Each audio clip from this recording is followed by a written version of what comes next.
Mesdames et messieurs, bienvenue à votre chronique, la chronique du soir, votre tribune de décryptage des faits marquants de l'actualité. Et c'est avec notre consultant politique Agapit Napoléon Mafourican. Bonsoir. Bonsoir, Omiad. Bonsoir à tous nos téléspectateurs.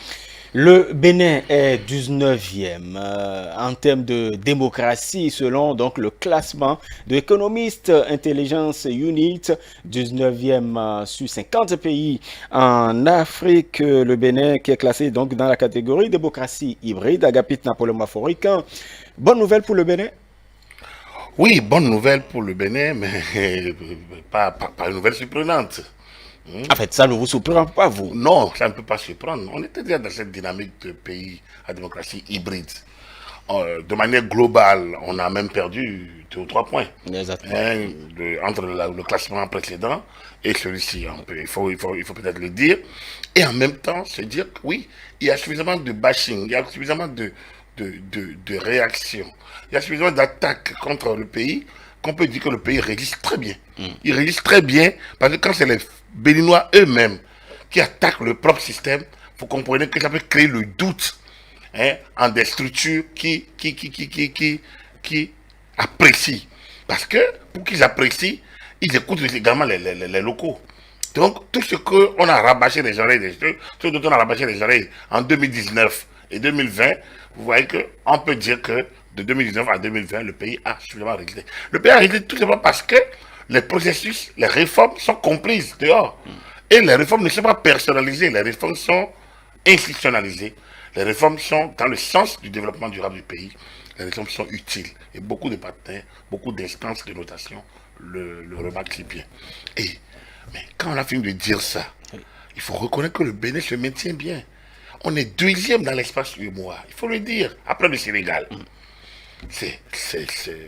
On peut pas faire C'est une mieux. prouesse. Le Sénégal a, oui, Alors que dans l'espace UEMOA, on a quand même des pays. exactement. Exactement. Bien sûr, comme quand vous regardez, le leadership n'était pas toujours béninois. Mais le Sénégal a toujours cet avantage d'être un vieux pays démocratique. Le Bénin est juste derrière le Sénégal. C'est important. Derrière et devant la Côte d'Ivoire, devant le Mali, devant le Burkina Faso. Le Burkina Faso, qui a connu les événements d'octobre 2015 et qui depuis là expérimente le gouvernement quand même démocratique. Nous sommes devant. Ça veut dire que c'est important de l'apprécier comme ça. Donc deuxième dans l'espace UEMOA, troisième dans l'espace de la CEDEAO, après le Sénégal, après le Ghana et le Et le Sénégal. Sénégal. Donc si je ne le dis pas, les gens ne comprendraient pas. Parce que beaucoup pensent que nous sommes à la traîne. Non, on est 19e au niveau africain. Je suis pratiquement le tiers. Pratiquement le tiers, parce qu'il y a 54 50. pays africains. Donc, nous sommes sur 3 pays. Nous sommes parmi le peloton de tête, si on divise par 3, nous sommes dans le premier peloton. C'est important également de voir que nous ne sommes pas une démocratie à la traîne. Et que, avec les réformes qui sont en cours, qui vont peut-être graisser des dents certains, si on maintient ces réformes, je pense que le Bénin va faire parler de lui pendant longtemps. On parle quand même de ces critères, hein, parce que sur la base, c'est sur la base d'un La certain nombre de culture critères. de la culture démocratique, par exemple, de La la participation. participation électorale. Tout à fait. Voilà. Donc, je pense qu'il y a les deux. Et il y a le fonctionnement du gouvernement. Il y a Par le exemple. fonctionnement du En gouvernement. fait, le fonctionnement du gouvernement, c'est-à-dire quoi? Est-ce que le Non, gouvernement, d'abord l'emprise, culture démocratique.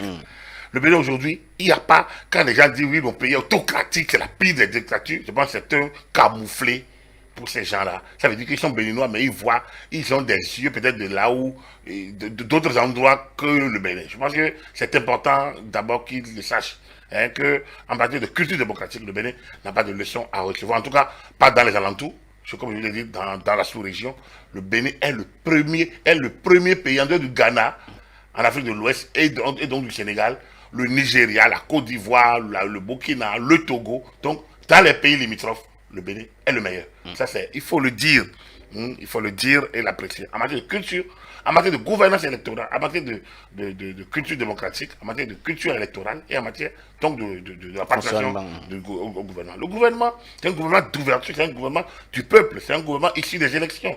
Le président de la République a gagné son mandat en 2016. Le mandat qui est remis en jeu en 2021. Les institutions sont régulièrement renouvelées, même si les gens font tout pour les bloquer.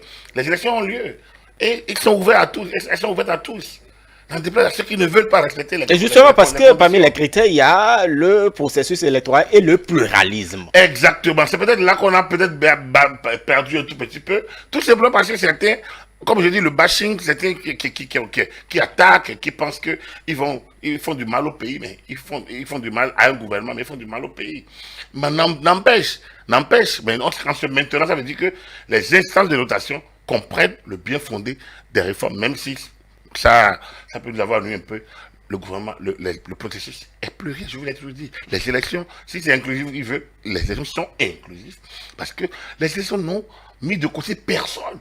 Maintenant, il y a des critères, à toute élection, il y a des critères. Si vous ne respectez pas les critères, c'est que pendant longtemps, on a habitué les gens à ne pas respecter les règles. Et au nom d'une prétendue paix, on a toujours, on va aux compromissions et on remet en cause nos propres textes, nos propres lois. La seule différence aujourd'hui, c'est que force reste à la loi. On est dans un état de droit. Donc nous expérimentons enfin, finalement, après plus de tant d'errements, finalement, les exigences de l'état de droit. Place au test, respect des lois qu'on s'est donné soi-même. Donc, fut ainsi, c'est compris au niveau de l'extérieur, au niveau des instances de notation, mais il y a quelques doutes peut-être qui subsistent que... Et donc, certains Béninois doivent comprendre aussi, parce qu'on est récemment, il y a un cadre qui est né pour la restauration de la démocratie. Et aujourd'hui, on est reconnu 19e démocratie. Et donc, en fait, dans la catégorie démocratie, il y aurait... Peut-être qu'ils ils ont envie qu'on soit premier, c'est bien. Mais après, donc, il ne faut pas qu'ils parlent de la restauration, qu'ils parlent du renforcement. Et renforcer, oui. Parce que tant qu'on n'est pas premier, tant qu'il reste à faire, c'est que rien n'est encore fait. On peut le dire. Mais il faut déjà dire ce qui est fait. Je vous ai toujours dit que cette affaire de restauration de la démocratie est un faux truc. Il n'y a pas un programme politique qui a renforcé la démocratie. S'il n'y avait pas la démocratie, ils ne seraient pas là à dire ce qu'ils disent. Ils ne peuvent pas faire ce qu'ils font et rentrer chez eux. Et pourtant, ils rentrent librement chez eux. Ils font le tour du pays. Ils médisent le chef de l'État. Ils font injurer le chef de l'État. Ils font tout. Ils utilisent tous les médias. Ils disent ce qu'ils ont envie de dire. Ils font tout ce qu'ils ont envie de faire. Ils disent qu'il n'y a pas de démocratie. Donc, c'est un camouflet également pour eux. C'est un camouflet pour tous ceux qui sont dans cette négation, alors qu'ils vivent la démocratie au quotidien. Ce n'est pas, encore une fois, on peut faire mieux. Il y a 18 pays qui sont devant nous en Afrique. On peut faire comme eux. Il y a 2 pays qui sont devant nous dans l'espace CEDEAO. On peut les rattraper. Il y a un pays qui est devant nous dans l'espace UEMOA. On peut le rattraper. On peut se donner ces défis. Mais pour se donner les défis, il faut qu'on soit discipliné. Il faut qu'on soit déjà dans la posture de respecter les textes qu'on s'est dit. Il faut qu'on comprenne que la loi peut être dure, mais c'est la loi et on doit la respecter. Et il faut qu'on soit dans le jeu pour peser dans le jeu. Mais quand on reste en dehors, on ne peut pas peser dans le jeu. Et après, on va dire que les gens ont joué seuls. Il faut être là. Il faut respecter les textes. Et il faut faire la bataille. Il faut faire comme la FCBE. Il faut être dedans et dire je vais continuer à me battre. Il faut faire comme les démocrates de Agossa et Corée. Il faut dire oui, moi j'irai, je vais me battre. Il faut éviter la politique donc de la chaîne vide et de la délation de la politique de la diversion que certains ont préféré et qui pensent que ce serait quelque chose de vendable de crier restauration de la démocratie, restauration de la démocratie. Là maintenant j'espère qu'ils ont compris qu'ils ont reçu un bon camouflet et que j'espère que ça leur permettra de rallier le système et surtout de regarder plutôt devant et de mettre fin à certaines parties rétrogrades qui font qu'ils pensent qu'il suffit de s'agiter, de tourbillonner dans les chancelleries ici et là, d'aller vers les confessions, crier la paix pour qu'on remette en cause les lois de la République. Non, je pense que là aussi quelque chose a changé. Il faudrait qu'eux-mêmes, ils changent. Il y a tout de même, j'ai bien l'impression que certains ont bien voulu faire une analyse comparée avec un État voisin. Est-ce que vous les comprenez aussi, le Togo qui occupe 39e et tout ça? Est-ce que c'est normal? En fait, vous comprenez ces citoyens qui font une analyse avec le rang qu'a occupé le Bénin et le Togo? Moi, je ne pas comparer le Togo. Moi, j'aime le Togo. Je vais au Togo. J'aime le Togo. J'ai étudié au Togo. Je n'ai pas de problème avec le Togo. Donc, le Togo a son système. Nous avons notre système. Ce que j'ai refusé, c'est que lorsque vous avez été proche du Togo, lorsque vous avez collaboré avec le président du Togo, lorsque vous êtes mis devant, lorsque vous avez appuyé la politique du Togo, ne venez pas dire qu'on a une pire dictature. Au Togo, ils se battent pour faire leur démocratie. Le gouvernement du Togo se bat pour maintenir ce qu'il pense être bien pour les Togolais. Au Bénin, nous travaillons sur nos modèles béninois. Donc, il ne faut pas que vous puissiez nous mélanger. Ce que j'ai refusé, c'est qu'on nous mélange. Qu'on quitte là-bas, après s'être affiché, peut-être parfois avec arrogance, et on revient ici maintenant pour venir faire la leçon. Je pense qu'il y a quelque chose qui tourne mal. Mais après, moi, je ne me mêle pas du classement du Togo. C'est aux Togolais d'apprécier. Moi, j'aime le Togo. Comme je le dis, j'ai toujours été au Togo. Même du temps du père Yadema. J'y vais. Je vais encore aujourd'hui. J'ai du plaisir à y aller. J'ai pas de problème. C'est pas de problème. Donc, vous comprenez que je ne veux pas me mêler. C'est pas mon rôle non plus de commenter le classement togolais. Mais il faudrait pas que je vous l'ai dit tout à l'heure que aux alentours, parce que vous parlez du Togo, mais vous ne parlez pas du Grand Nigeria. Exactement, le Nigeria est derrière. Je vous ai parlé du Burkina. Quand même que les États nous rabattent, nous mettent devant en disant que voilà, ils ont fait la rue. La rue n'a pas changé grand chose. Il y a eu un renouvellement de gouvernement, il y a eu une alternance. On n'a pas besoin de la rue pour faire l'alternance par ici. Donc, vous comprenez que quand le peuple n'est pas d'accord, le peuple se manifeste. Et ici, le peuple se manifeste à chaque fois quand on met le même mandat en jeu. C'est ça qu'il faut retenir. Nos pays, chaque pays fait son expérience. Chaque pays affronte son modèle. Il faudrait que les Béninois soient fiers de leur modèle, travaillent peut-être à le renforcer, mais surtout qu'on ne nous compare pas. Et surtout ceux qui veulent faire le mélange d'affaires, mélanger les gens dans la farine, il faut les mettre hors d'état de nuire, comme on le sait, on le dit, il faut les éjecter du système. Très bien. Agapit Napoléon Maforican, il est quand même constaté l'interpellation et on le rappelait et depuis un certain temps d'ailleurs à la Cour de répression des infractions économiques et de terrorisme. Donc quelques membres du parti Les Démocrates ont été interpellés et sont mis d'ailleurs sous mandat de dépôt. Il y a également une autre affaire, donc Sébastien Germain Ajavong a été condamné à 5 ans de prison et à des milliards donc, de dommages et intérêts à payer la criette. La criette avec les opposants, apparemment c'est une bonne complicité. J'ai l'impression que vous reprenez des rumeurs. Hein? Lorsque les Béanzins et Glélé et Unguer ont été déférés et envoyés à la prison, vous n'avez pas évoqué les opposants. Ne parlons pas des Bada, hein, des Woussou Guédé. On n'a pas évoqué les opposants. Pourquoi aujourd'hui on parle d'opposants? Moi, je pense que c'est ça un peu le problème. Il ne faut pas qu'on mélange. La justice est à part, le gouvernement est à part. La justice ne mélange pas. Les magistrats qui travaillent sont sous serment.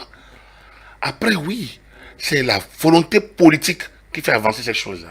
Aujourd'hui, vous ne pouvez pas dire, parce que je soutiens Patrice Talon, je suis au-dessus de la loi. Mais puisque celui qui soutient Patrice Talon n'est pas au-dessus de la loi, il ne faut pas que quelqu'un qui pense parce qu'il est de l'opposition, il ne doit pas répondre de ses actes. Beaucoup de nos compatriotes sont dehors parce qu'ils refusent de répondre de leurs actes. Ça, ce n'est pas non, c'est pas ça la démocratie. Et certains partenaires leur donnent de l'importance. Certaines organisations nationales leur donnent du courage. Certains les valident dans leur choix. Oui, il faut les protéger, mais il faut qu'ils apprennent à répondre et non à narguer les institutions judiciaires de notre pays. Donc, en la matière, la justice n'est ni opposante, ni mouvancière. La justice, c'est la justice du pays. Si elle est bonne, c'est notre justice. Si elle est mauvaise, c'est notre justice. C'est une justice des hommes, c'est vrai. Donc, elle a ses limites. Mais elle est quand même notre justice. On doit la respecter. Nous tous, devant la justice, on ne peut rien. On peut pas être d'accord, mais on y va. On n'a pas le choix. Donc, en la matière, il n'y a pas de justice d'opposant, de justice de mouvancier. On va constater, c'est ainsi que tout le monde y va. Tout le monde y va. Et ceux dont vous parlez, ils sont des avocats. S'ils sont dedans, ils seront dedans. S'ils ne sont pas dedans, mais ils ne finiront pas sortir. Donc je pense qu'il ne faut pas faire de raccourcis en la matière. Il n'y a pas de justice de l'opposition et de justice de la majorité. Les avocats sont là. Moi, je ne connais pas le fond de tous les dossiers. Donc, je ne peux pas aller au fond des dossiers. Effectivement, je présume que s'ils ont été déférés ou condamnés, bon, ça veut dire qu'il y a des faisceaux d'indices, tout au moins. Il appartient maintenant au juge lors de procès, je présume, que chacun joue sa partition pour qu'on voit où est la vérité Et si les gens s'ils sont reconnus non coupables, ils seront libérés. À mon avis, j'ai pas de doute là-dessus. Ici, il y a même des erreurs de justice. Ça fait partie aussi des erreurs. L'homme, rien n'est parfait. Voilà, donc, voilà, j'ai pas envie qu'on s'attaque trop là-dessus.